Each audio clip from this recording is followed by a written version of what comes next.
전에 우리 전도 축제의 결과를 보고받았는데요.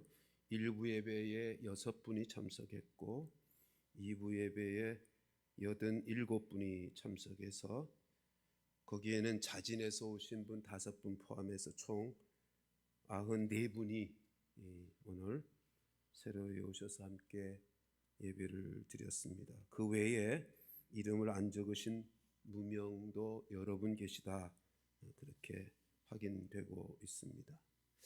오늘 추수감사 전도 축제를 위해서 대신자를 품고 기도해 주셨고 또 애써 그분들 사랑으로 돌아보며 모시고 오는 일에 힘을 써주셨던 모든 분들을 진심으로 감사하고 축복하고 싶습니다.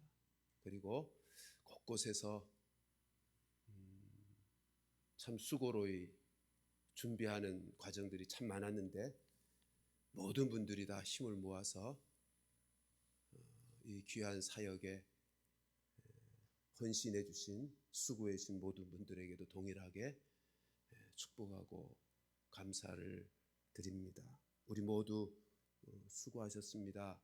우리 주님이요 그렇게 말씀하셨죠. 냉수 한 그릇이라도 주의 이름으로 수고한 사람들 주님이 꼭 기억하신다고, 하나님께서 기억하시고 축복해 주실 줄로 믿습니다. 우리 서로 수고하셨습니다. 인사하십시다. 수고하셨습니다. 수고하셨습니다. 무엇보다도 하나님께서 귀한 영혼들을 하나님이 움직이시지 않으셨으면 이곳에 안 오죠. 오늘 제 맞은편에 식사 같이 하신 분이 79 되셨는데 생애 처음으로 교회라는 곳을 오셨대. 그게 어디 가능합니까? 79이 되셔서 권면을 받아 교회 나오는 게 이게 쉬운 일이 아니거든요. 하나님께서 많은 영혼들 보내어 주셨고 또 우리로 섬기게 하셨고 주의 나라를 위해서 수고하게 해 주셔 쓰임받게 하신, 그래서 하나님께서 일하시는 역사들을 함께 확인케 된 것, 우리 하나님 앞에 감사의 박수 한번 올려드리십시오. 그동안 오후 예배 때 우리 사도신경을 함께 살펴왔고요. 제 계획으로는 골로새서의 말씀을 이제 오후 예배 때 기회가 되는 대로 함께 살펴가려고 계획을 세웠는데, 다음 주에 이제 사도행전의 성경 퀴즈 대회가 있잖아요. 그래서 이번 주 다음 주는 사도행전 말씀을 간단히 살피는 것도 필요하겠다, 이제 그런 생각이 들어서 본문을 바꾸었습니다. 사도행전은 여러 가지 별명이 있습니다.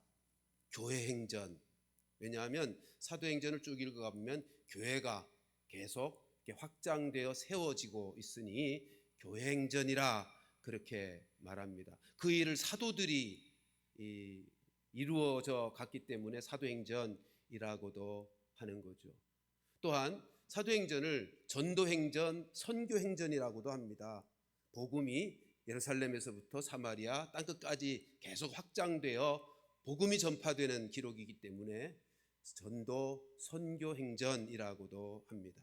근데 이 사도행전에 독특한 이름 하나 있습니다. 그건 성령행전이라는 것입니다. 그 모든 사역이, 교회가 세워지고 복음이 전파되고 이 모든 사역이 성령의 역사로 이루어진 것이기 때문에 사도행전을 성령행전이라 그렇게 말씀합니다. 그래서 오늘 사도행전 속에 있는 이 교회와 복음 전파의 핵심인 성령에 대한 말씀을 같이 살펴보려고 합니다. 첫째 살필 것은 성령의 능력입니다. 여러분, 태풍의 미학이라는 말 들어보셨습니까? 태풍 그러면 대부분은 피해만을 생각하죠. 그런데 태풍은 우리에게 아주 큰 유익도 가져다 줍니다. 태풍이 한번 일어나야 바다를 죽음으로 몰아가는 적조 현상을 날려버리죠. 태풍이 한번 와야 우리 대기 속에 있는 오염된 공기들을 날려보냅니다.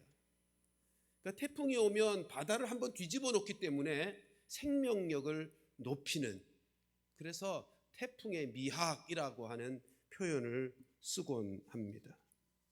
바다를 정화하고, 그러니까 바다도 또 공중의 이 대기도 깨끗하게 새롭게 만드는 일들을 태풍이 하고 있다는 것입니다.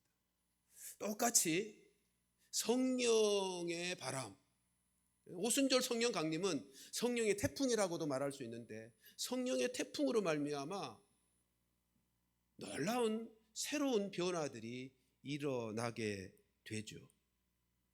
여러분, 성령께서 오순절에 강력하게 임해서 제자들이 변합니다. 새 사람이 됩니다. 그렇죠? 전에는 두려워하고 무서워하고 그리고 부끄러웠던 제자들이 이제는 전혀 두려움도 부끄러움도 수치도 다 날려보내고 새롭게 하나님 나라 위에서 쓰임받는 그런 인생으로 변화되어지는 것을 봅니다.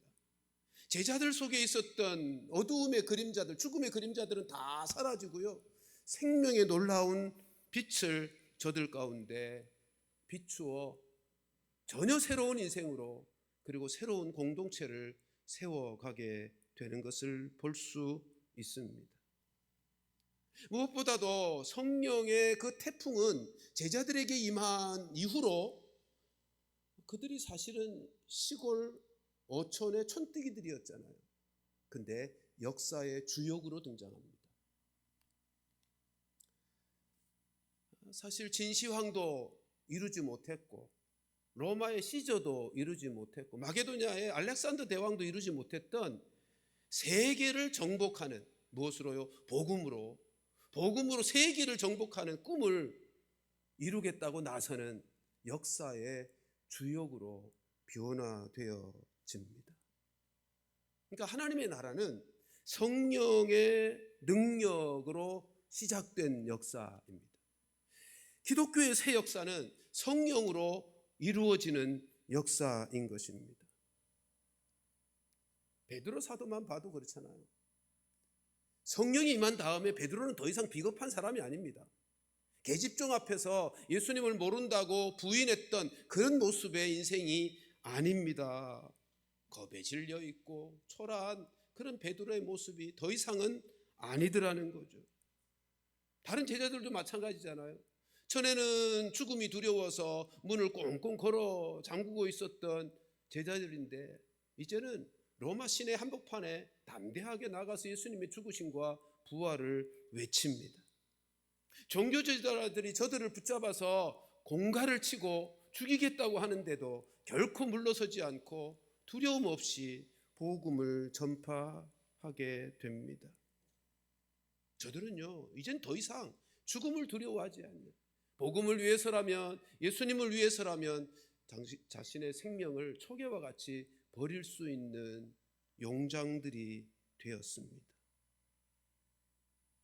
그리고 300년이 채 지나지 않아서, 예수님이 죽으시고 부활하신, 승천하신 이후로 300년이 채 지나지 않아서, 오순절 성령 강림이 있은 후 채 300년이 지나지 않아서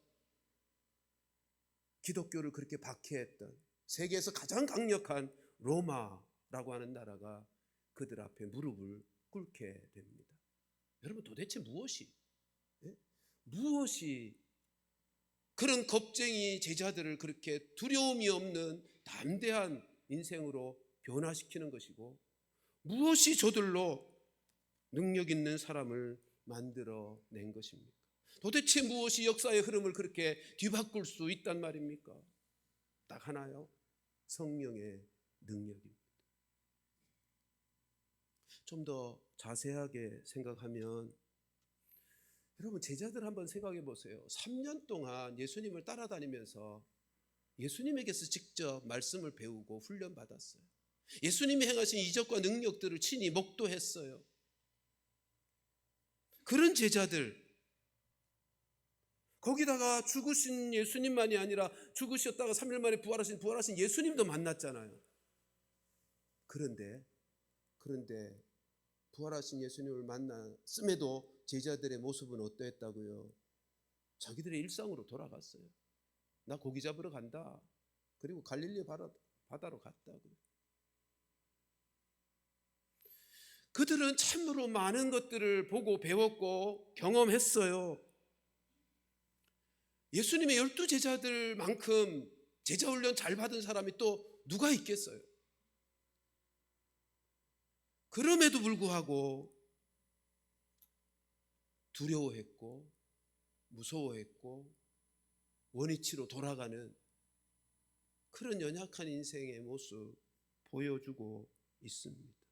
그러니까 예수님에게 직접 그렇게 훈련받고 예수님을 경험한 제자들이 그랬다면 우리들은 더 말할 것 없잖아요. 네, 우리들은 더 말할 것 없죠. 그러니까요, 훈련만으로는 안 되는 거예요. 배움만으로는 안 되는 거예요. 배우고 훈련의 과정을 통해서 깨닫는 건 많아요. 알게 되는 건 많아요. 근데 그것만으로는 사역의 현장에 나가서 섬기다 보면 늘 나의 부족함만이 더 많이 드러나게 되는, 아니까, 아는 건 많아졌으니까, 깨달은 건 있으니까 나의 연약함만을 더 많이 확인하게 될 뿐이죠. 그러니까 오늘날 우리의 신앙생활에 있어서 그리고 교회에 있어서 문제라고 하면 하나님을 믿지 않는 것이 문제도 아니고 교육이 부족한 것도 아니에요. 딱 하나, 성령의 능력이 부족한 것이죠.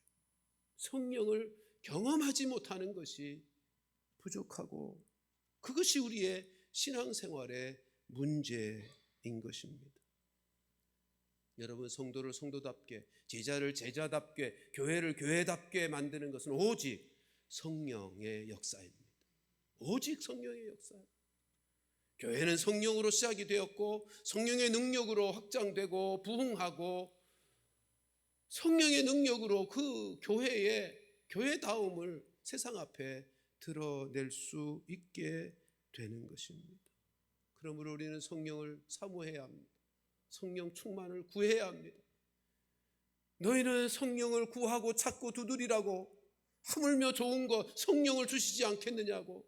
우리가 구할 유일한 기도의 제목이 하나 있다면 그것은 성령을 구하는 것인데, 날마다 성령을 구하고 성령의 감동을 힘입고 그렇게 살아가야 우리가 맡겨진 사명도 제대로 감당하고 교회를 교회답게 세워나가는 은혜가 있게 될 것인데, 우리 모두 성령을 사모하고 성령의 권능을 힘입고 그렇게 주님을 섬기는 축복이 우리 모두에게 있게 되기를 주님의 이름으로 축원합니다. 여러분, 구약 성경을 보면 한 할머니가 임신을 해요. 신약 성경을 보면 한 처녀가 잉태를 한다고요. 도대체 어찌 그런 일이 가능합니까? 그래서 천사에게 묻죠.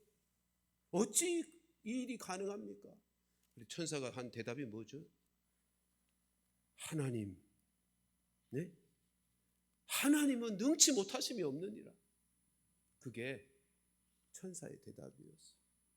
무슨 말이죠? 성령 하나님이 역사하시면 불가능은 없다는 거예요. 성령께서 역사하시면 사람이 할 수 없는 불가능의 일들을 가능하게 할 수 있다는 것이 하나님이 우리에게 주신 답입니다.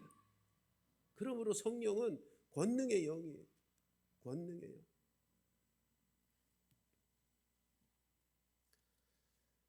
근데요, 이 권능의 영이신 성령께서 공식적으로 이 땅에 임하신 날이 언제라고요?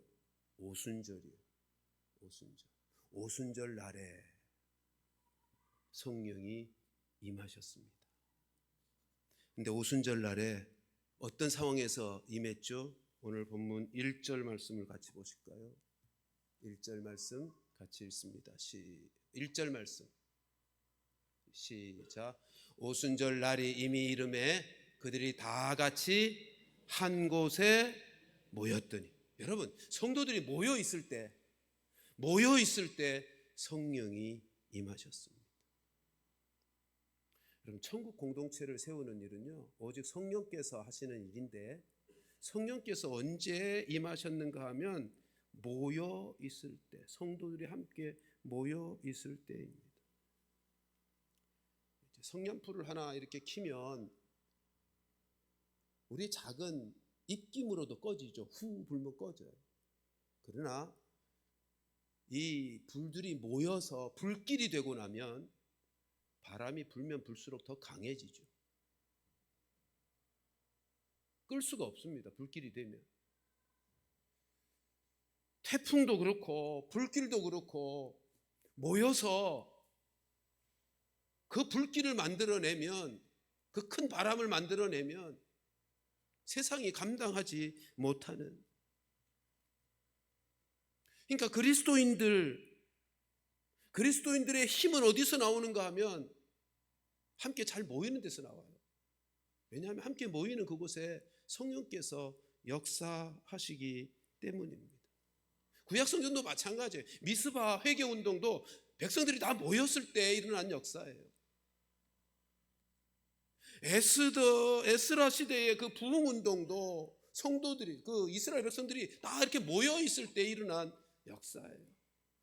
오순절 성령 강림도, 그 성령 충만의 역사도 성도들이 모여 있을 때, 한 곳에 모여 있을 때 일어난 역사란 말이죠. 구세군을 창시한 부츠 대장이 이런 말을 했습니다. 같이 읽습니다. 시작. 그리스도인들의 모임을 소홀히 생각하지 마라. 주의 성령도 주의 제자들이 모일 때 임했고 주의 재림 또한 그리스도인들의 모임에 임하게 될 것이다. 성도들의 모임은 생명과도 맞바꾸어야 할 만큼 소중하고 가치 있는 것이다. 아멘. 여러분, 기독교의 역사는요, 성령 강림의 역사는요, 성도들이 모였을 그곳에서부터 시작된 거예요. 성도들이 모인 그곳에서부터 시작이 된 것이 교회의 역사고 성령 강림의 역사예요. 바클레이라고 하는 주석을 많이 쓴 주경 신학자가 있습니다. 그는 이 2장 1절을 주석하면서 이렇게 주석을 달았어요. 다 같이 한 곳에 모여 있었다. 이 말을, 그들은 모두 한 몸이 되어 그리고 한 마음이 되어 한 곳에 모여 있었다. 이건 사실 1장에서 그들이 한 마음으로 함께 기도하기를 힘썼다는 말씀이 배경이 된 것이지만, 일단 여기 한 곳에 모인 이 백성, 이 120문도는 몸만 같이 한 공간에 있었던 것이 아니고 마음도 하나로 모아져 있었다는 것입니다. 그 당시로는요, 죽을지도 모르는 두려움에 쌓여 있을 수 있는 시대였다. 그러니까 죽음을 뛰어넘는, 죽고 사는 문제도 저들이 하나가 되어서 문제를 해결하고자 하는 그런 공동체였던 것입니다. 여러분, 우리 예수님께서 승천하시면서 기다리라 그랬잖아요. 살아 계시면서는 이미 내가 떠나서 아버지께로부터 성령을 너에게 보내실 것이라 약속하셨고, 승천하시면서는 기다리라고 말씀하셨어요. 그리고는 성령이 오순절에 임하는데 그 기간이 얼마 정도죠? 한 열흘 정도라고. 그러니까 성도들이 모여 있는데, 모임 속에 성령께서 임하셨고 교회가 시작이 되는데, 이 기간이, 모여 있었던 기간이 한 열흘 가까이예요. 정확하게 열흘은 안 되는 거지만, 그러니까 성령이 그들 가운데 임하게 된 배경을 좀 자세히 분석해 보면 이런 거죠. 예수님이 너희들 기다려 라고 말씀하신 그 말씀에 순종함으로 성령이 임하셨어요. 그렇죠? 기다리라 하신 말씀에 순종했기 때문에 성령이 임하신 거예요. 그러니까 순종이 성령의 임하심을 경험하게 만듭니다. 두 번째는 그들이 모여서 전심으로 기도했어요. 그게 1장 14절이죠. 1장 14절 같이 한번 확인할까요? 시작. 여자들과 예수의 어머니 마리아와 예수의 아우들과 더불어 마음을 같이하여 오로지 기도에 힘쓰더라. 기다리면서 그냥 가만히 기다린 게 아니고 기도하는 일에 그들이 힘을 썼단 말이죠. 여기 마음을 같이하여 오로지 기도에 힘쓰더라. 그러니까 아주 품이 있는 기도를 드린 게 아니고 애쓰고 힘을 쓰면서 간절하게 하는 기도였어요. 그러니까 순종의 자리에 성령이 임하시고요, 간절히 기도하는 곳에 성령이 임하시는 거예요. 그리고 1장 15절 이하 보면 26절까지 가룟 유다, 제자의 사도의 자리를 버리고 떠난 가룟 유다의 그 빈자리를 마띠아로 채우는 과정이 있죠. 그러니까 무슨 말이냐면 하나님의 교회, 사도로 세워지는 하나님의, 사도를 기초로 하여 세워지는 하나님의 교회, 다시 말하면 복음 전도의 정렬을 다시 재정비하는 그 일을 마무리합니다. 그러니까 하나님의 나라를 위해서 준비한 그곳에 성령이 임하신 거예요. 그렇게 성령이 임하셨어요.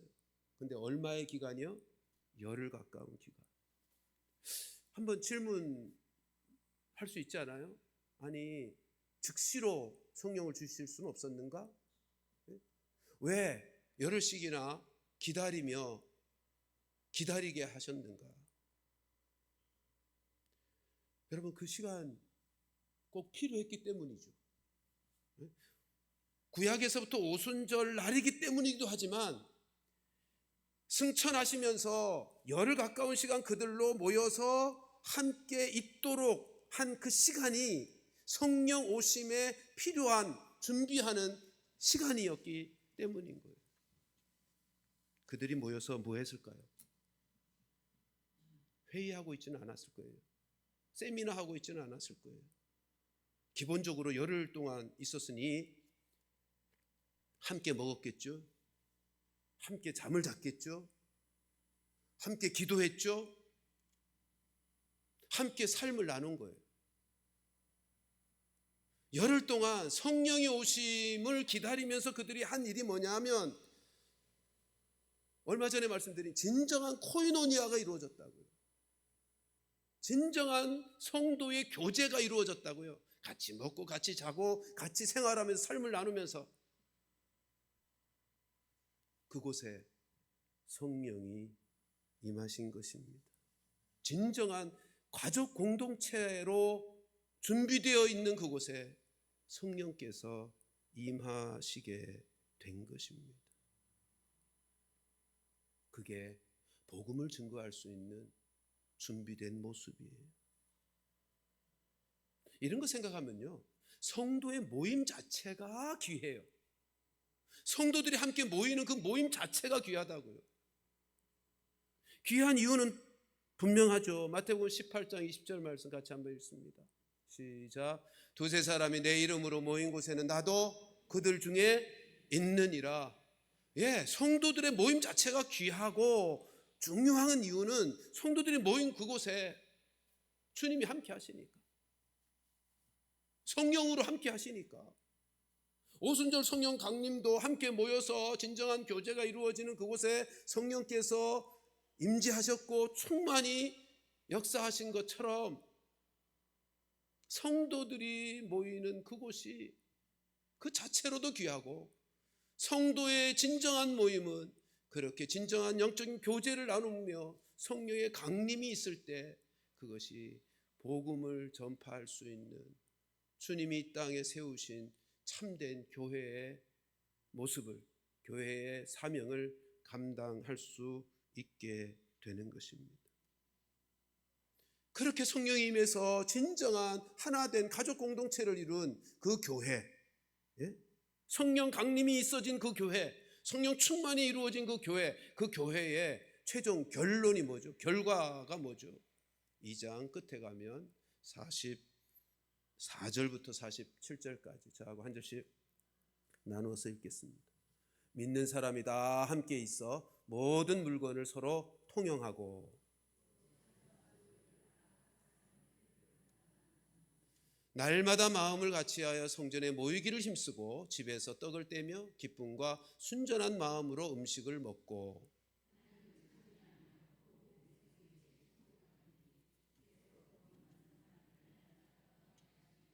아멘. 우리 교회도 이렇게 되기를 간절히 소원합니다. 이게 열흘 동안 성도들이 한 곳에 함께 모여서 진정한 교제를 나누고 그곳에 성령이 임하신 결과의 모습이에요. 그러니까 오늘날 교회의 주요한 과제는 첫째, 모이기를 힘쓰는 거예요. 성도의 모임 자체가 귀하니까. 두 번째, 그 모임 속에 성령이 임하시는, 그래서 성령을 경험하는 모임이 되는 것이 중요해요.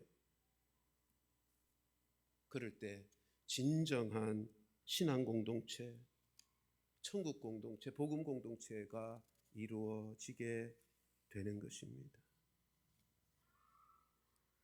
사랑하는 성도 여러분, 우리 동북교회가 사도행전에 나타난 이 놀라운 교회의 모습, 교회 행전을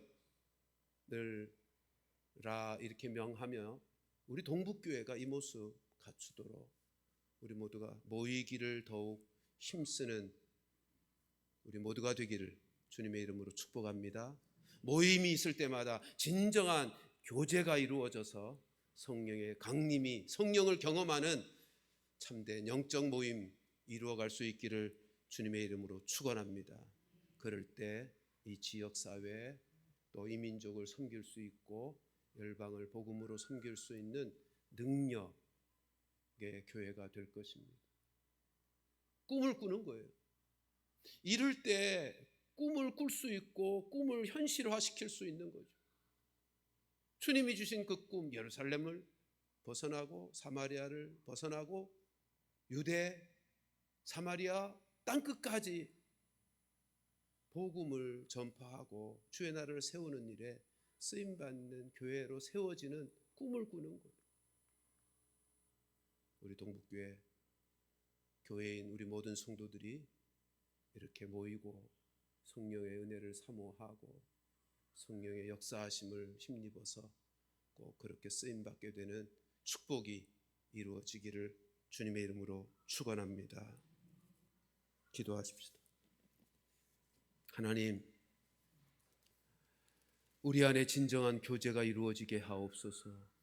모이기에 힘쓰는 교회가 되게 하옵시고 진정한 하나 되는 공동체 되기 위해 서로를 이해하고 용납하고 사랑하고 섬기고 가는, 남을 나보다 더 낮게 여기며 섬겨가는 그런 교회의 체질을 만들어 가게 하여 주시옵소서. 잘 모일 뿐만 아니라 모여서 진정한 교제가 이루어지고 그곳에 성령의 역사하심을 경험하게 되어지는 복된 주님의 교회, 진정한 신앙 공동체, 한 가족의 천국 공동체를 이루어 가도록 꼭 은혜를 허락하여 주시옵소서. 예수님의 이름으로 기도하옵나이다. 아멘. 광고 말씀드립니다. 다시 한번 수고해 주신 모든 분들에게 진심으로 감사를 드리고요.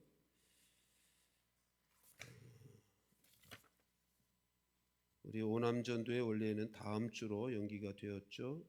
기억들 하시기를 바라고, 오늘 5시에 예결산위원회가 유치부실에서 모입니다. 5시에 일단은 모여서 그렇게 시작을 할 테니까 시간 지켜서 와주시기를 바랍니다. 다음 주일 2부 예배 후에는 연말 재직회가 있고요. 다음 주일 오후 예배 시간에 성경 퀴즈 대회가 있습니다. 그리고 제가 이번 주간 화요일서부터 금요일까지 일본 총회를 방문하게 되고요.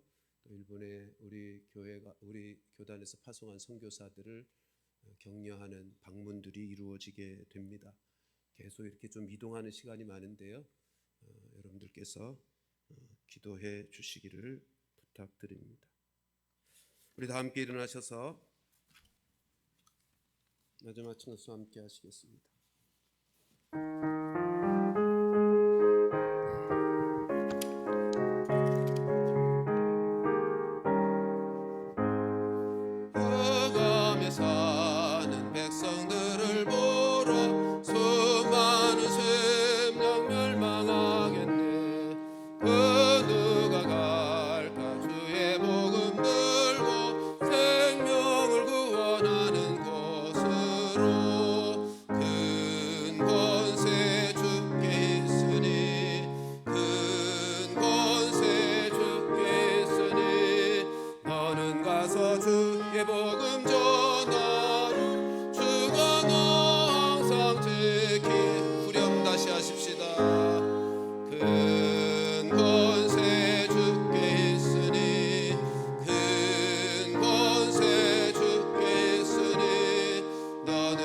위해서 주의 복음 전하러 주가 항상 지키리라.